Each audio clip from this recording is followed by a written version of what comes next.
Bom dia, boa tarde, boa noite. Vamos então, a última aula acaba uma parte de oscilações que faltava, fazendo então um quarto de física 2. E agora então vamos para a segunda parte da matéria, que normalmente começa-se por ela. No meu caso não foi, então eu estou fazendo na ordem que eu aprendi, que é a parte de fluidos, que se divide em hidrostática e hidrodinâmica. Na física não se vê a parte de hidrostática e de hidrodinâmica com tanto detalhe assim, quando se vê em algumas engenharias, que eles têm a matéria de mecânica de fluidos. No entanto, vê o suficiente, e o meu curso na graduação, na parte de hidrostática e hidrodinâmica, foi relativamente raso, não foi tão detalhado assim quanto poderia ser, embora não falte. O básico que precisava saber eu aprendi, só que poderia ser melhor em alguns aspectos, principalmente na hidrodinâmica. No entanto, essa parte é um pouco esquecida da física, mas é uma parte bem importante, então vamos começar a falar. Bom, a gente tem três estados da matéria principais, na real temos mais que três, que são sólido, líquido, gasoso. Aí temos plasma, que é um gás ionizado, superaquecido, tem o condensado de Bose-Einstein, e, se não me engano, tem gente que considera mais estados, mas enfim. Os três principais, sólido, líquido e gasoso. Qual a diferença entre eles? O sólido tem volume e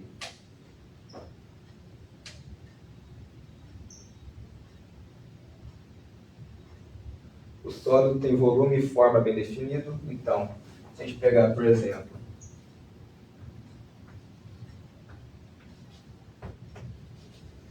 um cubo de gelo,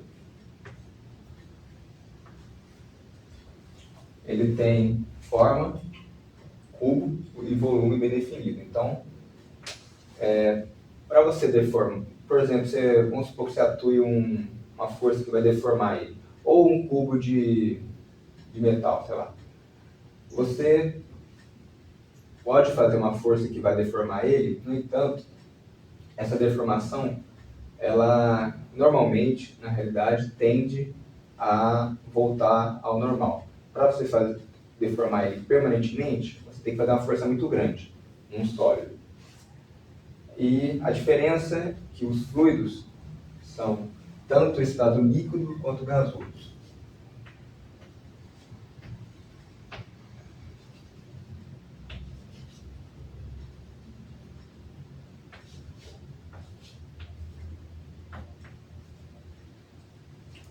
O líquido, ele tem volume bem definido, porque o volume não se altera, só que ele não tem forma bem definida, já que o líquido ele assume a forma do recipiente que ele está. Se for um recipiente esférico, se for um recipiente um paralelepípedo, um tubinho U, etc., vasos comunicantes, ele vai assumir a forma do recipiente.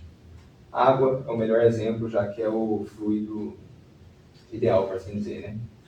Padrão, né? Que nem o índice de refração da água e do ar é o que a gente mais usa, né?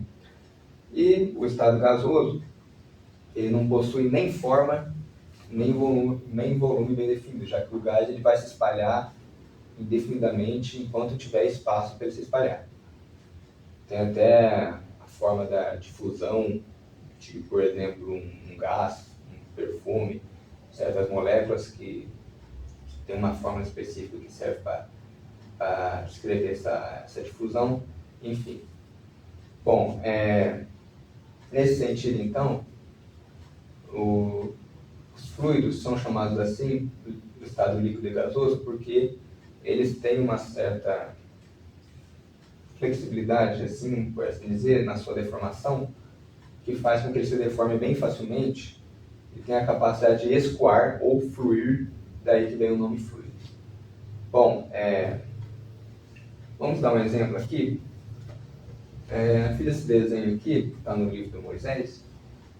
Pega, por exemplo, um bloco de maçã em três situações. Ele pendurado por um fio, ele sofre a ação da força-peso e da tração do fio. né, a tração do fio para cima. Né?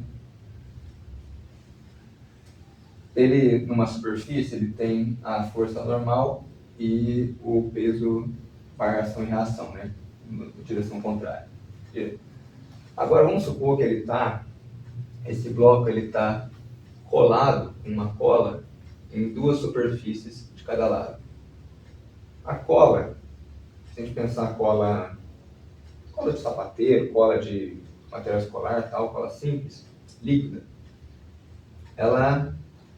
normalmente ela é um fluido que escoa, só que depois ela se solidifica e fica rígida. Né? Então, antes dela se solidificar, ela tem um certo escoamento. Então a gente chama aqui, T1 e T2, de tensão de cisalhamento. Quem é engenheiro vê muito esse termo, cisalhamento, tensão de cisalhamento.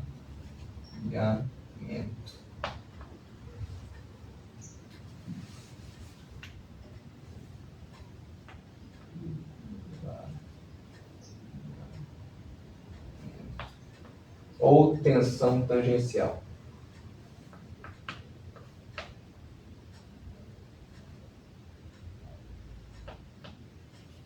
O que acontece? Essa tensão aqui, que é em direção para baixo, é resultado do deslizamento que o bloco sofre em função da cola ainda não ter solidificado, ainda está no estado fluido, né? Não está no estado sólido. Se a tensão tangencial externa for maior que a tensão interna, ele vai sofrer um movimento, vai deslizar e a cola vai ter camadas suas deslizando entre si, como se fosse... O melhor exemplo é o da vela, né? A vela, quando você aquece ela, a parafina vai derretendo, né? E vai escoando uma parte da vela que depois vão se solidificando. Né? Então a cola, até ela solidificar, ela vai ter camadas dela que vão sair devido à tensão tangencial. Se for a tensão tangencial externa for maior que a tensão interna da cola e do bloco, então ela vai sofrer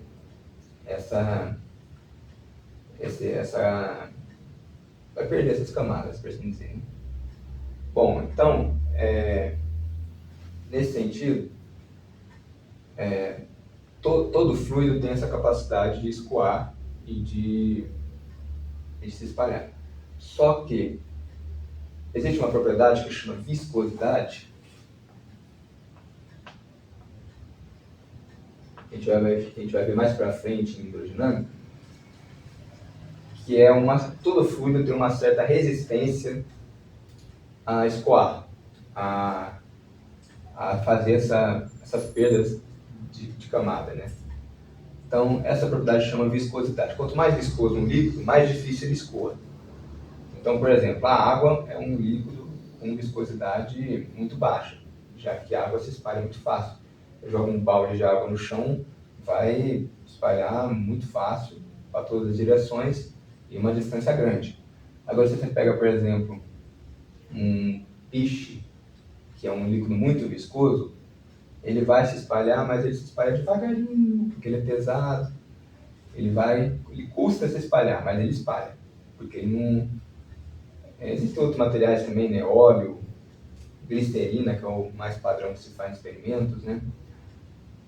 Chiclete, gelatina e tal, que são líquidos que têm uma viscosidade grande, mas não é o suficiente para ser chamado de sólido, né? No caso do piche, por exemplo, ele tem um estado sólido, que ele se solidifica, só que ele pode ser quebrado muito facilmente, por exemplo, uma martelada já desfaz ele inteiro, já quebra ele inteiro. Só que quando ele está no estado líquido, ele tem uma viscosidade muito alta, que faz com que ele escoe muito devagarinho. E, por exemplo, para asfaltar, né, asfaltar as ruas, se usa isso devido à sua dificuldade de escoar, devido à sua alta viscosidade. Bom, então, eu acho que no sentido de teoria é isso. Agora então vamos à demonstração, né? Hidrostática não tem muita forma. Basicamente, a gente vai demonstrar as fórmulas que a gente já conhece no ensino médio. O que vai ter de novo vai ser na hidrodinâmica. Mas então, vamos lá, então começar.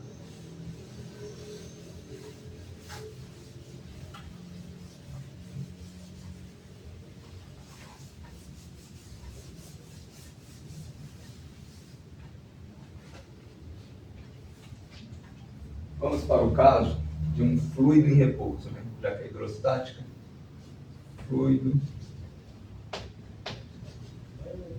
em repouso.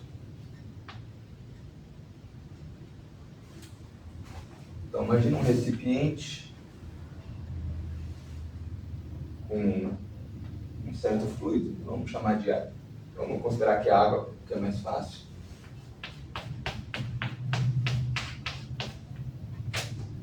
Vamos imaginar que tem um bloco, esse recipiente, que vai sofrer força aqui. E força F2 aqui.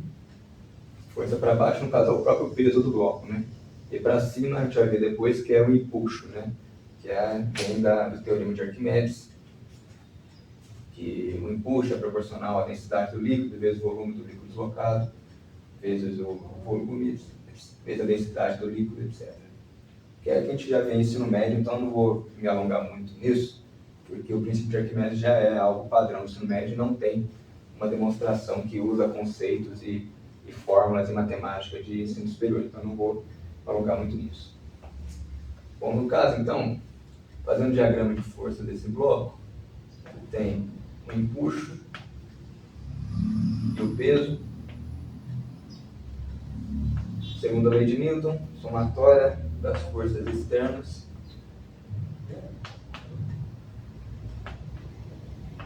é igual a massa vezes aceleração. Aqui eu vou considerar que ele está a uma certa altura y do fundo do recipiente e a altura do próprio bloco vou chamar de dy. Bom, no caso, como a gente está considerando o referencial xy, a gente vai trabalhar no eixo y. Então, somatório das forças que atuam no y é igual a zero. Lembrando que somatório das forças em y é igual a menos F1 menos P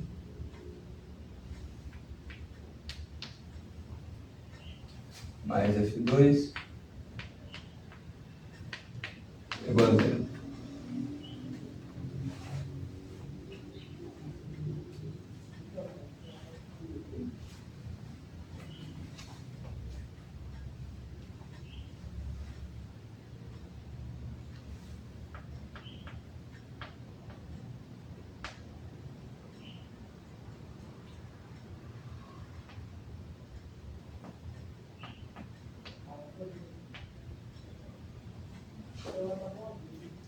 Bom, nesse caso, nós podemos ver que F2 menos F1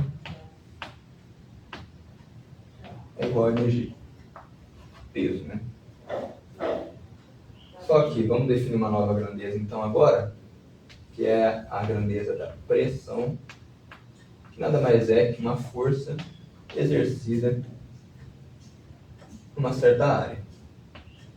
Só que essa força é em módulo. Pressão nada mais é que uma força exercida numa certa área. Essa área pode ser quadrada, circular e etc. Bom, fazendo então aqui, força é então pressão vezes área.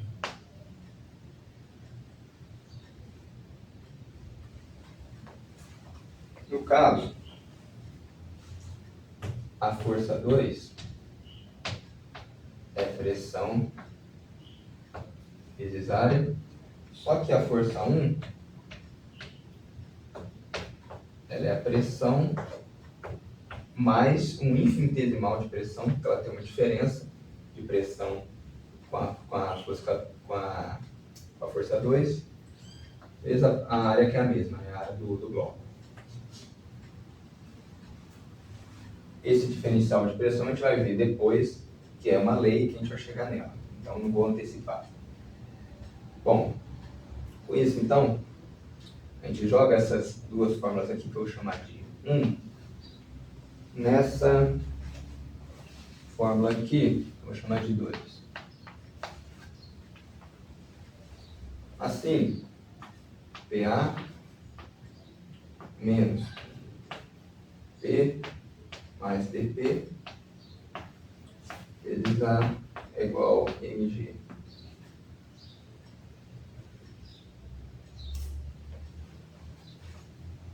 Fazendo então a distributiva aqui, fica PA menos PA, corta,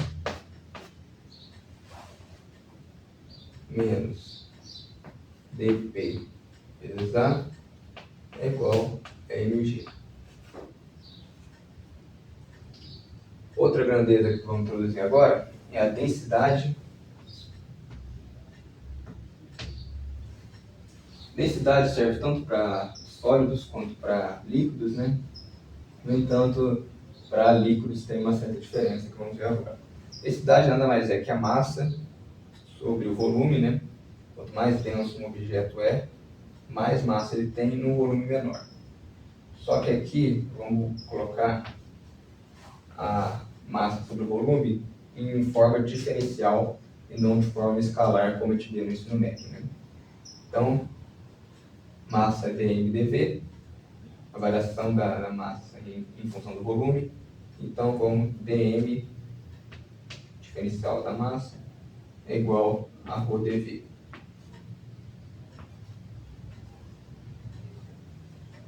Jogando essa fórmula aqui, então, nessa aqui, temos então que menos dp vezes A é igual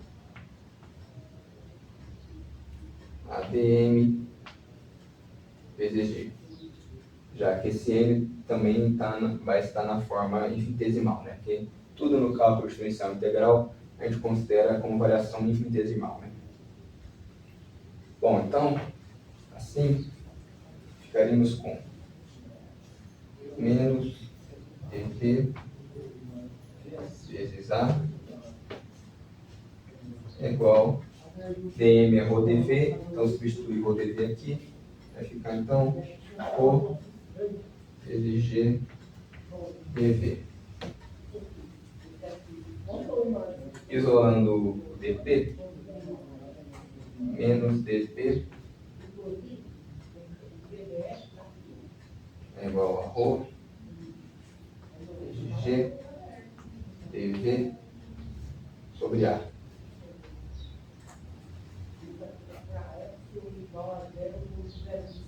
Aqui, uma parada interessante pode ser feita. Nós temos aqui um infinitesimal de volume, infinitesimal de pressão e a área. Volume sobre área é o quê? Comprimento. Já que área vezes comprimento é volume. Então, podemos substituir esse termo aqui por um próprio infinitesimal de comprimento, que no caso, a gente está considerando o eixo y, então vai ficar menos dp é igual a ρ g dy. Inverte o sinal aqui, então fica dp é igual a menos ρ g dy.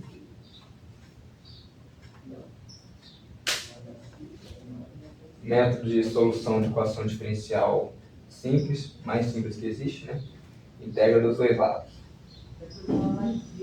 Integra de 1 a 2, já que a gente considera a força 1 e força 2, né?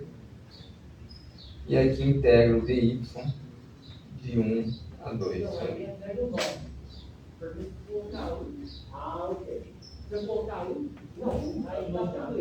B2 é igual a P, P1 é igual a P0, ou pressão inicial. Integrando isso aqui, então, como é que a gente fica? Integral de dp é P, só que é P aplicado em 2 e 1,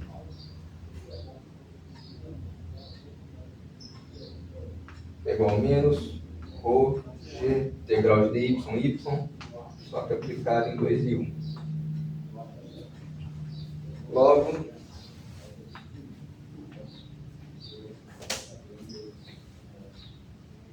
aplicado em 2 e 1 fica então o limite superior menos o inferior, regra de integração é sempre assim, P2 menos P1 é igual a menos ρ g y2 menos y1.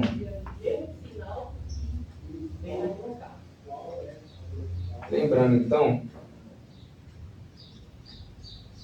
vamos chamar aqui de P e P0, né, para ficar mais fácil. P menos P0 é igual a menos ρ g. Isso aqui, entre parênteses, vamos chamar de menos ΔH. Menos ΔH, que é a variação de altura, né? Então, menos com menos vira mais ΔH. Com isso, então, isolando P, ficamos com P igual a P0 mais ρ g ΔH, que é a famosa lei de Stevens, que vocês veem no ensino médio, né? O que a lei de Stevens quer dizer? Quer dizer que a pressão em um ponto do fluido é diretamente proporcional à profundidade desse ponto no fluido, né? E pela lei de Stevens, né, podemos demonstrar também o teorema de Pascal, que diz que se você faz uma variação de pressão em um ponto do fluido, essa variação se transmite integralmente de forma distribuída por todos os pontos do fluido, né? Então, lembra pela teorema de Pascal, né? A letra está horrorosa.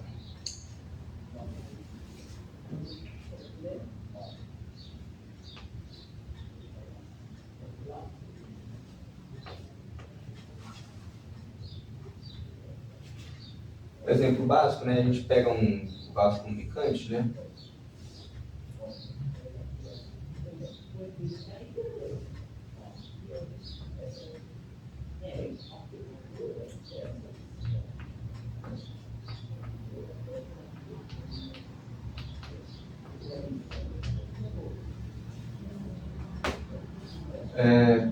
Aplicado a força 1 e força 2, vamos supor um êmbolo, né?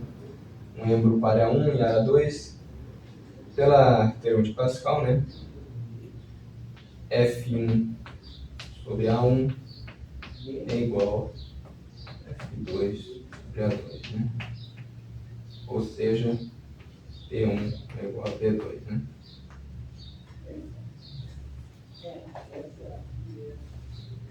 Bom, então, com isso demonstrando a nossa primeira fórmula, que é a lei de Stevens, muito importante para a hidrostática. Então, vamos agora à próxima demonstração.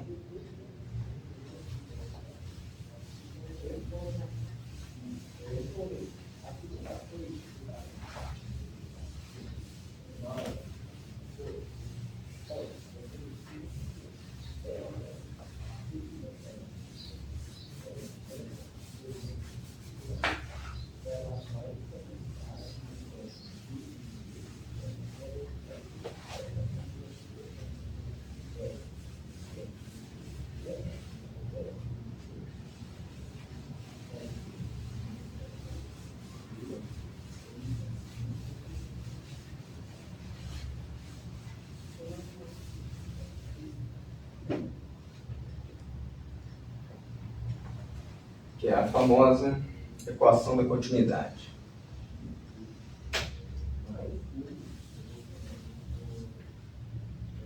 Vamos lá. Equação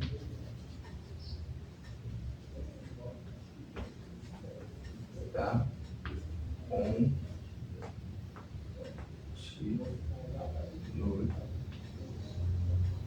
continuidade. A teologia da continuidade não é boa não, agora a equação é boa. Bom, então, vamos supor um problema, que nós temos uma superfície, um tubo, que ele tem uma área que é mais estreita, né, uma área menor e uma área maior. Né? Vamos fazer uma seção transversal dessa área nesse ponto e uma seção nessa área. Não, isso aqui não é uma lente convergente, não. Então, vamos supor, vamos representar o fluxo de um fluido, água, por exemplo, passando por esse tubo em forma de linhas, né, como se fossem linhas de campo elétrico ou magnético, assim.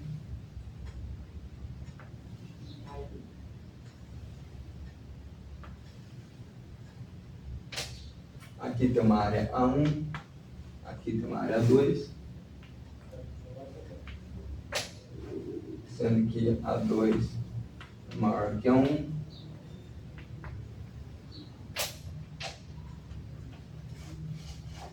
A equação da continuidade nos diz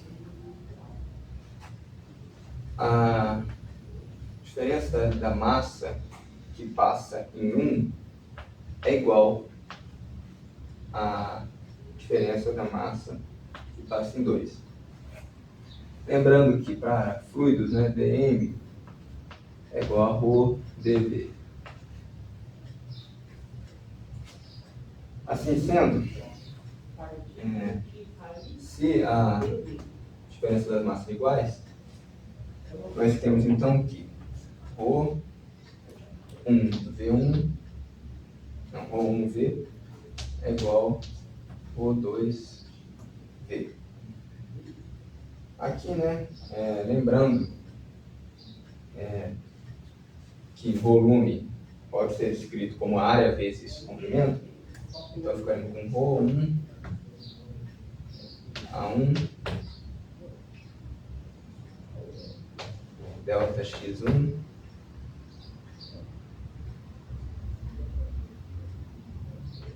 é igual a ρ2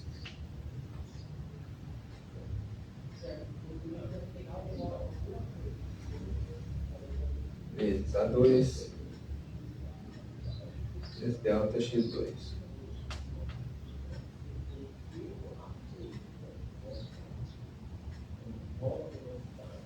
Lembrando, aqui eu vou botar um V maior, que é de volume.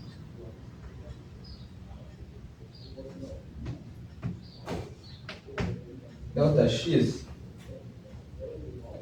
deslocamento, né? A gente pode lembrar de cinemática básica, que é velocidade vezes o tempo, né?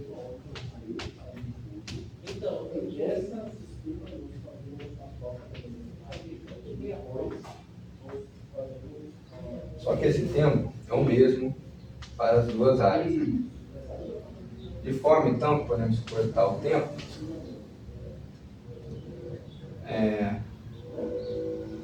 a densidade é o mesmo, já que o fluido é o mesmo, né? O fluido não mudou, então a densidade também importa. De forma, então, que ficamos apenas com A1, V1 é igual a 2, V2.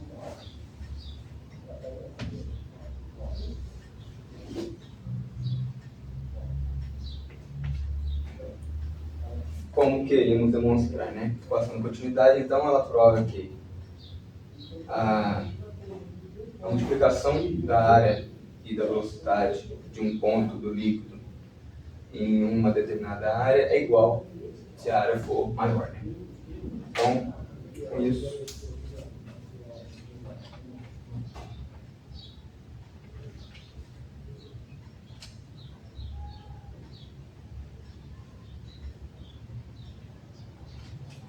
Acho que eu vou acabar por aqui, porque o próximo tema já é um pouco mais complicado e acho que a aula já está muito grande. Então, obrigado a todos que assistiram.